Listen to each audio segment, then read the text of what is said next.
Hello, അജിത്താണേ. Ajith daily vibes എന്ന YouTube ചാനലിലേക്ക് എല്ലാവർക്കും സ്വാഗതം. ഇന്ന് നമ്മൾ ഉണ്ടാക്കാൻ പോകുന്നത് കൊത്തു പൊറോട്ടയാണ്. കൊത്തു പൊറോട്ടയും ഒരു വെറൈറ്റി ചായയും ആണ് നമ്മൾ ഇന്ന് ഉണ്ടാക്കാൻ പോകുന്നത്. അതിനാവശ്യമുള്ള സാധനങ്ങൾ എന്തൊക്കെയാണെന്ന് നോക്കാം. പാല് വേണം, ഇഞ്ചി വേണം, പിന്നെ കറുകപ്പട്ട, ഗ്രാമ്പു, ഏലക്ക ചതച്ചത്, പിന്നെ പുതിനയില വേണം, പിന്നെ തുളസിയില വേണം. പിന്നെ നമ്മൾ വെള്ളം അടുപ്പത്ത് വെച്ചിട്ടുണ്ട്. വെള്ളം ചൂടായി കഴിയുമ്പം വെള്ളം ഇപ്പം ചെറുതായിട്ട് ചൂടായി തുടങ്ങിയിട്ടുണ്ട്. അപ്പോൾ അതിലേക്ക് നമ്മൾ ഈ സ്പൈസസ് ഇടും. ഇഞ്ചി ഇടാം, നമ്മുടെ തുളസി ഇലയും പുതിനയിലയും ഇടാം.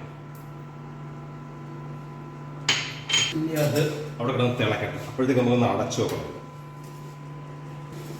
അപ്പോൾ ഇത് നല്ല വൃത്തിയായിട്ട് വെള്ളം തിളച്ചു. താണ്ട് ആ കറുകപ്പട്ടയുടെ കളറൊക്കെ ഇറങ്ങിയാണ്. അതിലേക്ക് നമുക്ക് തേയില,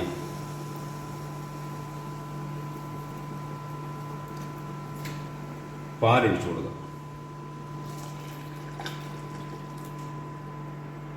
പിന്നെ ഞാനിതിനകത്ത് മധുരം ചേർക്കത്തില്ല. നിങ്ങൾക്ക് മധുരം ചേർത്ത് കഴിക്കാം, ചേർക്കാതെയും കഴിക്കാം. നമ്മുടെ ചായ തിളച്ചു. ഇനി നമുക്കിത് അരിച്ചെടുക്കാം.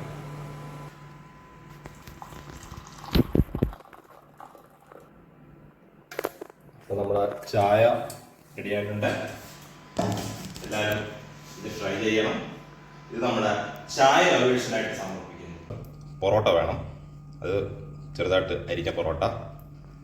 സവാള വേണം, ഒരു മുട്ട വേണം, തക്കാളി, ഇഞ്ചി ഗാർലിക് പേസ്റ്റ്, 2 പച്ചമുളക്, മുളക് പൊടി, മല്ലിപ്പൊടി, കുരുമുളക് പൊടി, മഞ്ഞപ്പൊടി, പെരിഞ്ജീരകം, പിന്നെ കുറച്ച് കറിവേപ്പില, പിന്നെ തക്കാളി, പിന്നെ നമ്മുടെ പൊടികളായ, പിന്നെ നമുക്ക് വേണ്ടത് പെരിഞ്ജീരകം പൊടിച്ചതാണ്, പെരിഞ്ജീരകത്തിൻ്റെ പൊടിയും, പിന്നെ നമ്മുടെ ഗരം മസാല എല്ലാം കൂടെ ഹോൾ സ്പൈസസ് പൊടിച്ചതും, പിന്നെ ആവശ്യത്തിനുള്ള ഉപ്പ്, എണ്ണ.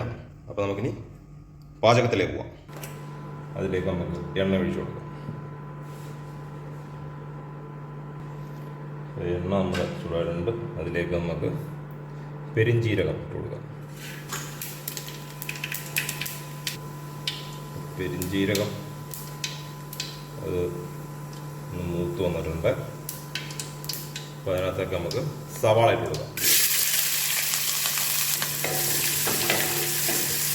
നമ്മുടെ സവാള വാടി വരാനായിട്ട് ശകലം ഉപ്പിട്ട് കൊടുക്കും.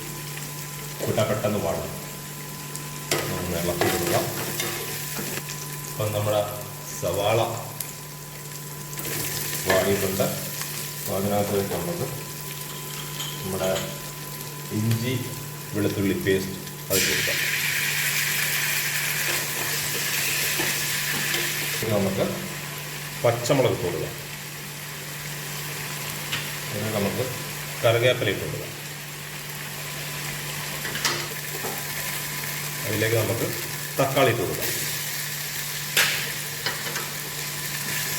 അത് നമ്മൾ ഉപ്പ് ശകലം ഇട്ടായിരുന്നു. അപ്പം ഇതൊരു ശർക്കര എടുത്ത് ഉപ്പുണ്ടോ നോക്കണം.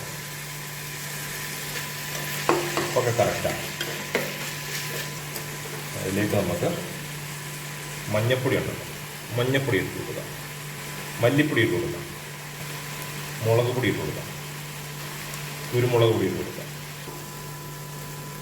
ഇതിലേക്ക് നമുക്ക് ഒരു ശകലം വെള്ളം ഒഴിക്കാം. നമ്മൾ വെള്ളം ഒഴിച്ചു കൊടുത്ത് അതിൻ്റെയൊക്കെ ഇത് ആ പച്ച മണം എല്ലാത്തിൻ്റെ പൊടിയുടെ മാറി. അത് കഴിഞ്ഞിട്ട് നമുക്ക് നമ്മൾ പുഴുങ്ങി വെച്ചിരിക്കുന്ന ബീഫ് ഇട്ട് കൊടുക്കാം. അതിലേക്ക് നമുക്ക് ഈ കൊത്തിപ്പടുത്തി വെച്ചേക്കുന്ന പൊറോട്ട ഇട്ട് കൊടുക്കാം. ഇതിലേക്ക് നമുക്ക് ശകലം പെരിഞ്ജീരകത്തിൻ്റെ പൊടി ഇട്ട് കൊടുക്കാം. നമ്മൾ പൊടിച്ച് വെച്ചേക്കുന്ന ശകലം ഗരം മസാല എല്ലാം പൊടിച്ചത് അതൊരു ശകലം ഇട്ട് കൊടുക്കാം. ഇത് കഴിഞ്ഞ് വീണ്ടും ഇളക്കി കൊടുക്കണം.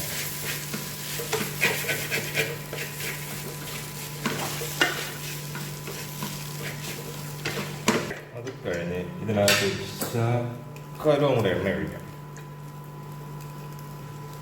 നമ്മൾ എടുത്ത് മുട്ടയില്ലേ, ആ മുട്ട പൊട്ടിച്ച് നമുക്ക് ഇതിനകത്ത് ഒഴിക്കാം.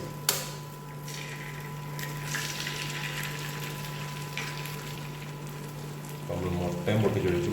അത് കഴിഞ്ഞ് ഒന്നുകൂടെ എല്ലാം കൂടെ മിക്സ് ചെയ്യും.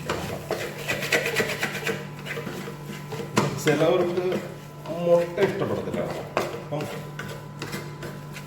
മുട്ട നമുക്ക് ഒഴിവാക്കാം. ചിലർക്ക് മുട്ടയൊക്കെ കഴിച്ച് ബീഫ് കഴിച്ചാൽ അലർജി ആണല്ലോ, ചിലർക്ക് മുട്ട കഴിച്ചാൽ അലർജി ഉള്ള ആൾക്കാരൊക്കെ ഉണ്ട്. ഇനി നമുക്ക് ഇതിൻ്റെ മുകളിൽ ഒരു ശകലം കൂടെ കുരുമുളക് പൊടി ഇട്ട് കൊടുക്കാം.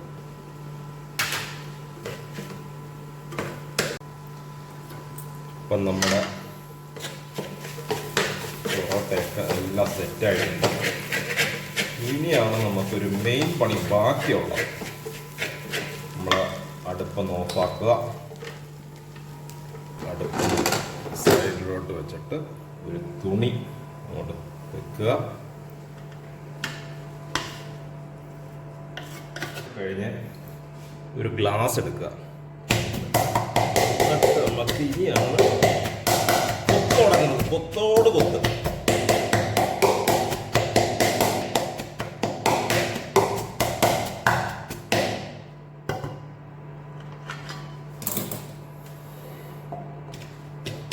ഇനി കൊത്തുമ്പോൾ അടുപ്പിൽ താത്തൊരു കൊത്തണം, ഇല്ലെങ്കിൽ അടുപ്പ് അതിൻ്റെ പാട്ടിലും. അപ്പം നമ്മളെ കുത്തുപൊറോട്ട റെഡിയായിട്ടുണ്ട്. അപ്പോൾ നമുക്കിതിന് കഴിക്കാം, കുത്തുപൊറോട്ട കഴിക്കാം. എല്ലാവരും ഇത് ട്രൈ ചെയ്യണം, കമൻറ്റുകൾ ഇടണം.